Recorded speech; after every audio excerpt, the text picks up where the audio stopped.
Okay, let's get into your reading, Aquarius. Okay, at this very point in time, I feel like there isn't very much communication between you and a specific person. I feel like they're not talking to you. I feel like they're not really saying anything. There is a lot of radio silence. You've had a connection with each other. You have felt drawn to each other. There has most likely, I feel, been communication in the past. They're not really talking to you. They're not really saying a lot. There can just be the sense here of radio silence and, crickets. You just feel like nothing is happening here. And I want to sit with what that silence has probably done to you, okay, before we go a single card further, because the title says it. Someone is not talking to you right now, but still they. And the whole point of this reading is that word still, because from where you're sitting, okay, the silence looks like an ending. It looks like they stopped caring. It looks like whatever was there is over, and you were the only one who ever felt it. And I need you to hold on before you conclude any of that, because the cards are about to tell a completely different story about what that silence actually means, because there are two completely different kinds of silence, okay? And they feel identical from the outside, which is what makes this so painful. There's the silence of someone who's done, who's moved on, who genuinely stopped caring and walked away light. And there's the silence of someone who's drowning in something, who went quiet because they're a mess inside, not because they feel nothing. And you've been assuming it's the first kind, okay? Because the first kind is what silence usually looks like it means. But the cards are about to show you it's the second kind, the loud kind, the kind that's full of noise on their end, even while it's completely quiet on yours. So before you write the ending yourself, okay, before you decide what the quiet means, let the cards actually tell you what's happening on the other side of it, because it is not what you think. So let's have a look and see what is coming through in relation to what you need to know about this, because you clearly need to know something about it, because this reading is pointing us in some kind of direction. The Five of Pentacles. So the Five of Pentacles here actually shows that, okay, on your side, you may be feeling like, oh, why did this person do this? Why did they just sort of shut me out? It's interesting because ever since they shut you out, they're starting to feel very lonely. They're starting to feel left out. They're starting to feel abandoned in their own life. They are feeling not happy. And they're also feeling very misunderstood. There's a lot of arguments. There's a lot of misunderstandings, miscommunications happening in their own personal life. And the Five of Pentacles shows two figures out in the snow, okay, cold. One of them injured, limping past a warm, glowing, stained glass window without looking up at it. And it's the card of feeling shut out in the cold, of being right next to warmth and not being able to reach it. And here's what's fascinating about it turning up on their side, okay? Because you probably feel like you're the one out in the cold. You're the one who got shut out. But the card is saying they're the ones freezing now. They closed the window on their own warmth, and now they're standing outside it, lonelier than they've ever been. And I want to name why that loneliness is so specific, okay? Because it's not ordinary loneliness. It's the loneliness of having had something good and pushed it away yourself. That's different from never having had it. It comes with a second layer on top. The ache of knowing you're the one who did this, and everyone around them, okay, the cards are showing me is somehow making it worse, not better. The people they turn to instead of you aren't filling the gap. The conversations feel hollow. The connections feel thin. And every empty interaction quietly reminds them of the one that wasn't empty, the one they walked away from. So this isn't a person thriving without you, okay? Living their best life, relieved to be free.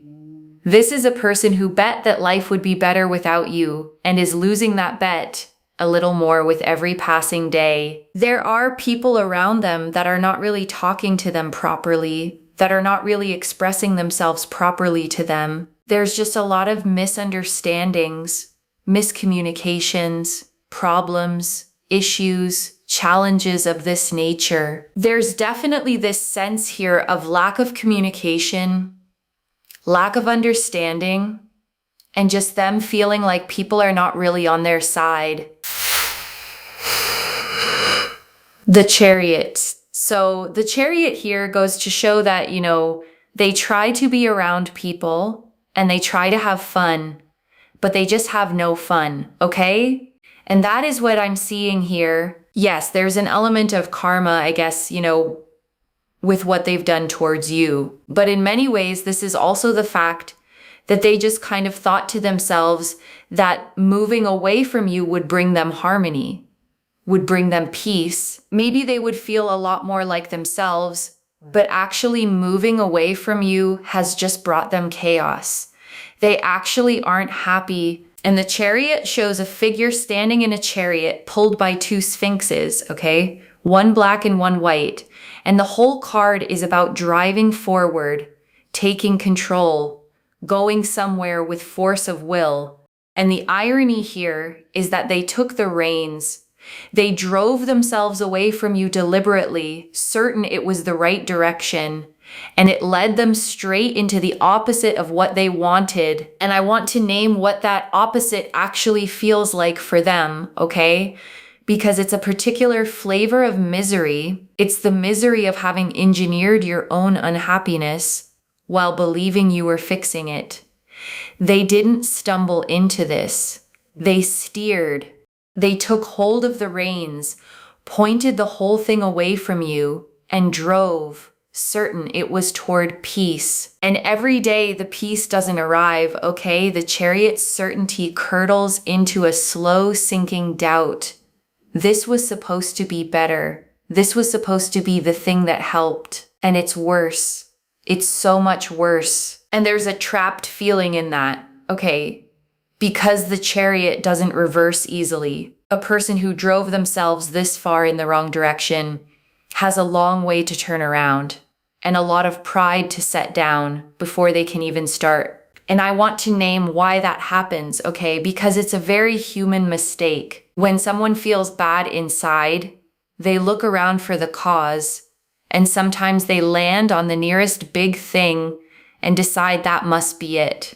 And you were a big thing in their life, so you became the suspect, not because you did anything wrong, but because you were significant enough to blame. You know how sometimes people do an elimination diet?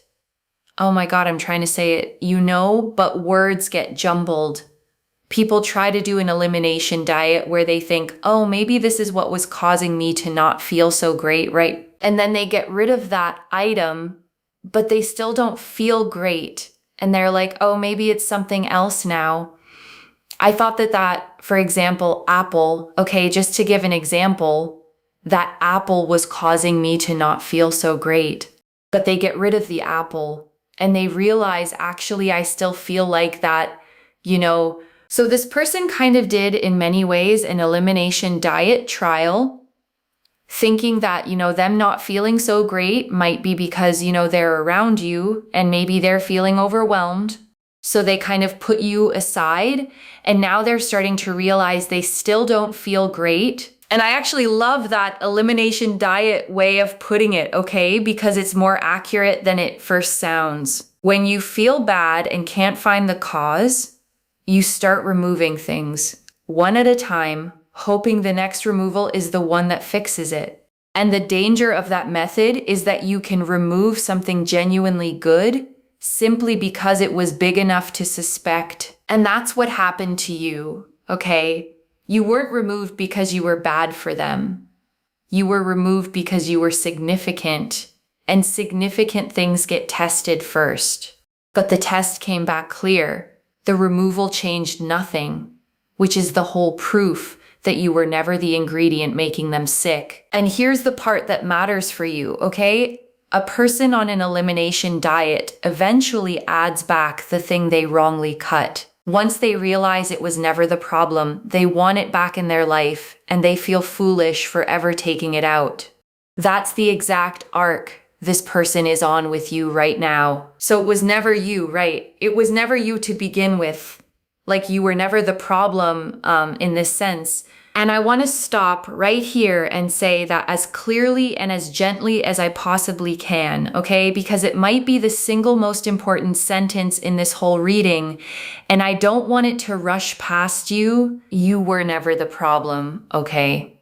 Not a little bit, not partly, not in some way you haven't figured out yet. The thing that was making them feel bad was never you. And their walking away was them misdiagnosing their own pain and cutting out the wrong thing. And I want to speak to why this hits so hard, okay? Because there's a reason it lands like a weight coming off. When someone pulls away from you, the mind does something cruel almost automatically. It assumes you must have caused it. It starts an investigation with you as the only suspect. And it will always find something to charge you with, because that's what a mind looking for fault does. And you've probably been running that investigation for a while now, okay? Going back through the conversations, rereading the messages, hunting for the moment it went wrong, the thing you said, the way you were, the flaw that must have driven them off. And this reading is walking into that investigation, okay? And closing the case. There was no crime. The evidence you kept finding against yourself was never real evidence. It was just your fear wearing the costume of proof. And now they're starting to realize, I still feel rubbish. I still feel awful, like nothing's working out for me. And so they feel really foolish, like they feel really sad that they put you aside. Okay, they stopped communicating with you. They stopped talking to you. They stopped being around you. They stopped making things work out with you, for you, or around you. They're starting to feel that. And so this is what I'm really seeing here. The Two of Swords. And with the Two of Swords, there's this really powerful energy of just, really feeling lost and feeling lonely. And feeling like, hang on a second, I thought I got rid of the right thing, but actually I feel 10 times worse. And it's not that they wanted to get rid of you, okay? I think that's really important, but it's more so that they sort of put you aside and they thought, like, let me just step away from this, right? Let me just put this away. And they still don't feel great. So it was never you to begin with, okay? It was never you to begin with. It was never you. It was never you. And I think you need to definitely know that, because it was never you. And the Two of Swords shows a blindfolded figure sitting with two swords crossed over their chest, okay? A crescent moon beside them, the sea behind, blindfolded, arms crossed, refusing to see, refusing to decide. And it's a card of a stalemate made by not looking, of someone who has cut themselves off from a truth that's sitting right in front of them. And that's exactly the position they put themselves in, okay? Blindfolded to the real cause of their unhappiness, arms crossed against the one connection that was actually good for them. And now they're sitting in that self-made stalemate, feeling 10 times worse, slowly having to admit they blindfolded themselves to the wrong problem. And I want to say something about how heavy that particular realization is, okay? Because it's one thing to be sad and another thing entirely to be sad and know it's your own doing. A person who gets hurt by someone else at least gets to feel wronged, gets the clean feeling of it not being their fault. This person doesn't get that. They have to sit with the fact that they did this, okay? That the loneliness they're in is a room they locked themselves into, and that the key was always in their own pocket. And that's a specific kind of ache, the ache of self-inflicted loss. And it's exactly the kind of ache that eventually forces a person to their feet to go and undo what they did And that's why they're going to realize, hang on a second, I put this to the side thinking that that is maybe why I was feeling emotionally triggered and overwhelmed and stressed, but it was never you. The Page of Wands. And now they feel super, super foolish because we've got here the Page of Wands, a very foolish kind of energy. Like they feel very, very foolish that they stopped communicating with you and thinking that maybe, it was coming from this side when actually it was them. It was them, okay? It was them. Let's be very honest. It was them, okay? And now they feel really, really silly. Like they feel stupidly silly, okay? And the Page of Wands shows a young figure holding a tall sprouting staff, okay? Looking up at it, full of fire and impulse, standing in a barren desert. And pages can be impulsive. They act on a feeling before they've thought it all the way through. And that's what this person did. They acted on an impulse, a hunch that you were the problem, and it turned out to be a young, foolish, impulsive misread. And I want to draw out what the foolishness actually feels like from their side, okay? Because it's a specific kind of shame. It's the shame of having been so sure.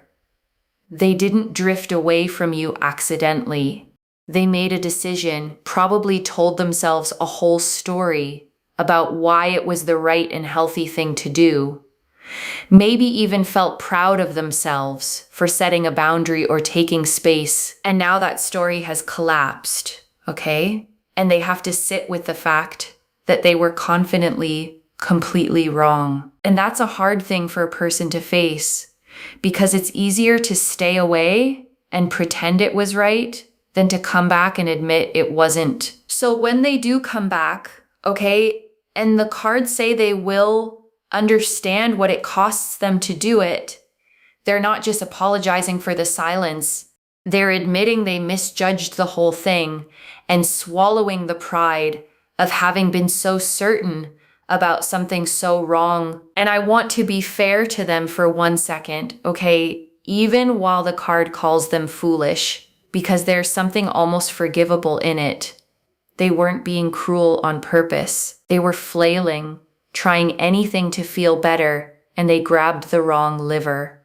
It was still a mistake, and it still hurt you, but it came from confusion, not from malice. The Page of Cups and the Eight of Pentacles. And then also here with the Page of Cups and also as well the Eight of Pentacles. There's a very powerful energy here of them wanting to work hard and come towards you and express their feelings to you, hoping that you will take them back, hoping that you will want them in your life again. They know that how they did things and how they perhaps, ended the communication and sort of put you aside is not nice. They will want to work hard towards you. They will want to show you that they can be trusted, that they can be in your life. And the Eight of Pentacles shows a craftsman at his bench, okay, head down, carving the same symbol into coin after coin, a whole row of finished ones hung up beside him. It's the card of effort, of diligence, of putting in the patient work to get something right. So this isn't them planning to toss out a lazy apology and expect everything back. The card says they're prepared to actually work, to earn it, to prove it over time. And the Page of Cups, okay, a young figure at the shore holding a cup with a fish popping its head out of it, a surprise, a gentle emotional message. It's the card of a sincere, tender, almost shy offering of feeling, and it tells you the way they come back will be soft, vulnerable, not defensive. And I want to prepare you for something about that apology, okay? Because it puts you in a position worth thinking about in advance. When someone comes back genuinely sorry, genuinely humbled, genuinely willing to work, it can be very moving, and it can also move fast and sweep you back into something before you've decided you actually want it. So hold two things at once, okay? The apology being real is a good thing, and it's evidence of everything this reading has said. And at the same time, their sincerity is not an obligation on you. You can receive the apology fully and still take your time. You can believe they mean it and still let them show it over weeks, not just say it in one emotional moment. Because here's what you know now that you didn't before, okay? You were never the problem. And a person who knows they were never the problem doesn't have to rush to prove their worth to someone coming back to apologize. You get to let them do the proving at your pace, from a place of calm. They will try to express to you, no, you meant so much to me, and I'm sorry I did this.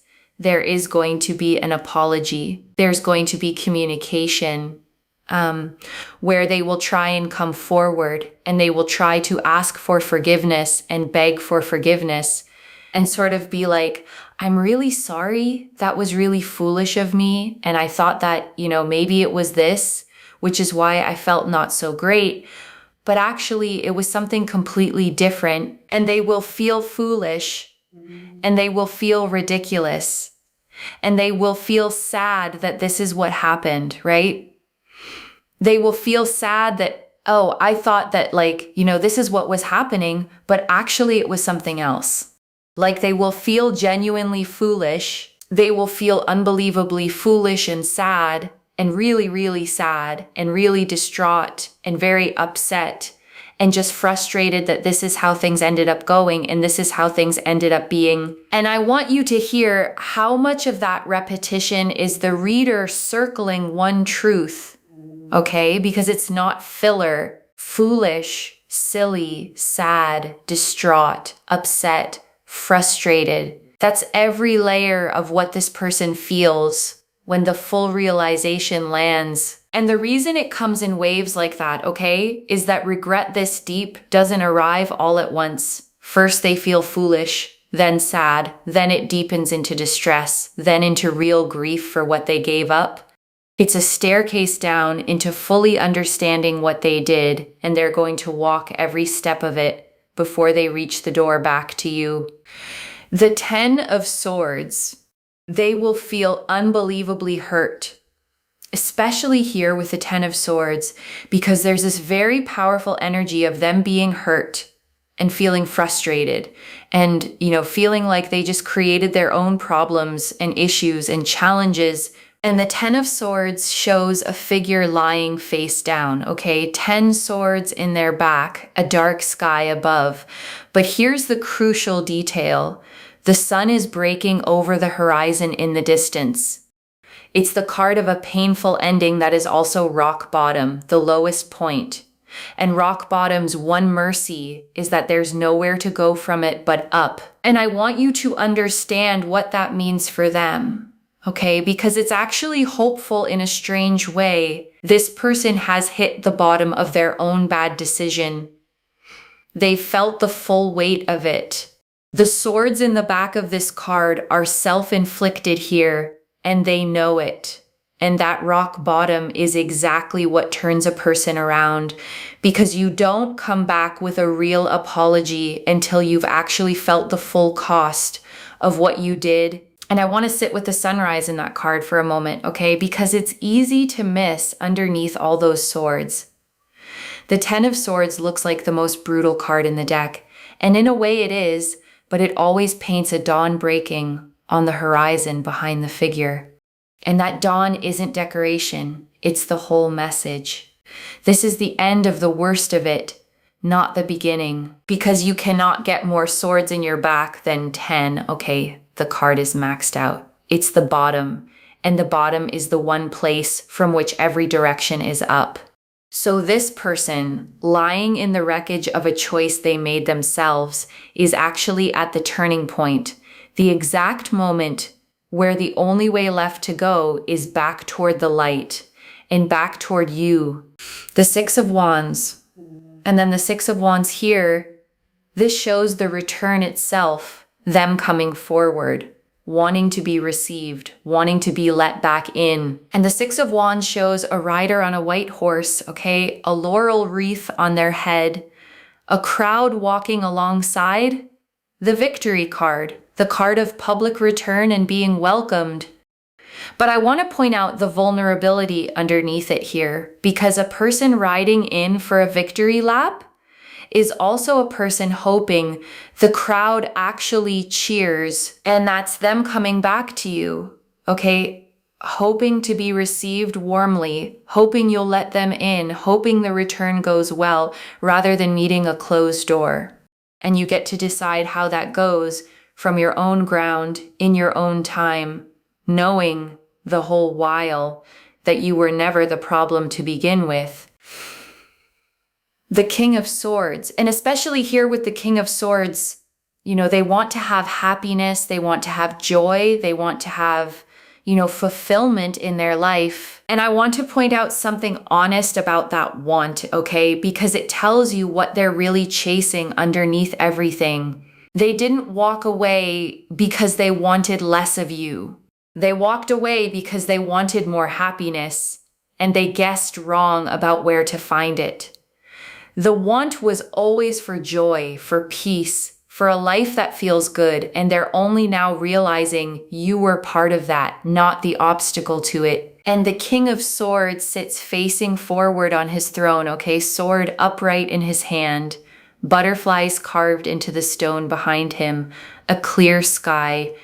And he's the card of clarity, of truth, of finally seeing a situation with a clear, rational mind after the emotion settles. And that's where this person is heading, okay? Out of the fog, into the clarity of the King of Swords, where they can finally see plainly what they did, why it was wrong, and what they actually want, which is happiness, joy, fulfillment. And the cards keep saying, you. And I want to close the arc of this person's whole journey through the reading, okay? Because the cards told a complete story about them. They started in the Five of Pentacles, cold and shut out. They drove the wrong way in the chariot. They blindfolded themselves in the Two of Swords, acted foolishly in the Page of Wands, and hit the very bottom in the Ten of Swords. And the King of Swords is where that story lands, okay? At clarity, the fog finally lifting, the emotions settling enough that they can see the whole thing plainly for the first time. And what they see when the clarity comes, okay, is you, not as the problem they thought you were, but as the good thing they threw away while chasing a peace that was never going to come from your absence. That's the realization at the end of their road, and it's the realization that sends them back to your door. And before the final message, I want to leave a few things to actually hold on to, okay? The first, it was never you, loves, and I need you to actually believe that, not just hear it. The whole reading said it over and over. They cut you out trying to fix a bad feeling, and the bad feeling stayed, which proves you were never its cause. Whatever you've been quietly blaming yourself for, put it down. It was never yours to carry. The second, their silence was never indifference. The Five of Pentacles and the Two of Swords showed someone lonely, lost, blindfolded to their own mistake, not someone who stopped caring. The quiet you experienced as rejection was actually them freezing outside a window they closed themselves. The third, the apology is real and it's coming with effort behind it. The Eight of Pentacles, the Page of Cups, and the Six of Wands show a genuine, humble, hard-working return. Not a cheap sorry expecting instant forgiveness. And you get to decide what to do with it from a place of knowing your own worth, because you were never the problem in the first place. And I want to answer one more thing, okay? Why this reached you now with this much specific detail, because the silence had started to convince you that you did something wrong, that you drove them off, that you were too much or not enough. And none of that is true, okay? And you were meant to be told that plainly before you accepted a story about yourself that was never real. I don't pull the Five of Pentacles, the Chariot, the Two of Swords, the Page of Wands, the Eight of Pentacles, the Ten of Swords, and the King of Swords, all telling the same story by accident. And I want to speak to the small doubting part of you for a second, okay? The one quietly thinking, but if it wasn't me, why did it feel like it was? Because they made you the explanation for their pain. And when someone treats you like the cause, you start to believe you are. But their treatment was never evidence. Set that voice down tonight. This is already clear, okay? The Five of Pentacles confirmed they're the ones lonely and shut out now, not you. The Chariot confirmed they drove themselves away expecting peace and found chaos. The Two of Swords and Page of Wands confirmed they blindfolded themselves, blamed the wrong thing, and now feel foolish. The Eight of Pentacles and Page of Cups confirmed a hard-working, sincere apology is coming. The Ten of Swords confirmed they've hit the bottom of their own mistake, and the King of Swords confirmed they're moving toward clarity and toward you. So let me lay this all out one final time, okay, slowly, so it actually settles. Someone is not talking to you right now, okay? And their silence felt like an ending, like rejection, like it was somehow your fault. And it was none of those things. They cut you out trying to feel better. The bad feelings stayed, and now they're lonely, foolish, and slowly realizing it was never you. And still, through all that silence, they're going to come back with an apology, with humility, with real effort to earn their way back into your life. One message. They went silent because they blamed the wrong thing. You were never the problem. You were the one good thing they let go of. If this resonated, loves, let me know what hit hardest. I genuinely read every comment, okay? Even the ones I can't always reply to individually. Your story becomes part of the reason this reading keeps finding the next person who needs it to like this reading. And make sure that you're subscribed. And I'll see you in the next one. Wherever you're watching this from, okay, I want you to actually feel this settle in before you go. You have probably spent this whole silence, okay, combing back through everything, looking for the thing you did wrong, the message you shouldn't have sent, the moment you were too much, the reason it must have been your fault. And there was no reason, okay, because there was no fault. You got treated like the cause of someone's unhappiness by someone who hadn't yet figured out where their unhappiness actually came from. And that was never a verdict on you. It was just their confusion pointed in the wrong direction. So stop searching yourself for the crime, okay? There wasn't one. You were the good thing the whole time. And the person who let you go is the one who has to live with having learned that too late. Take care of yourself. Bye, loves.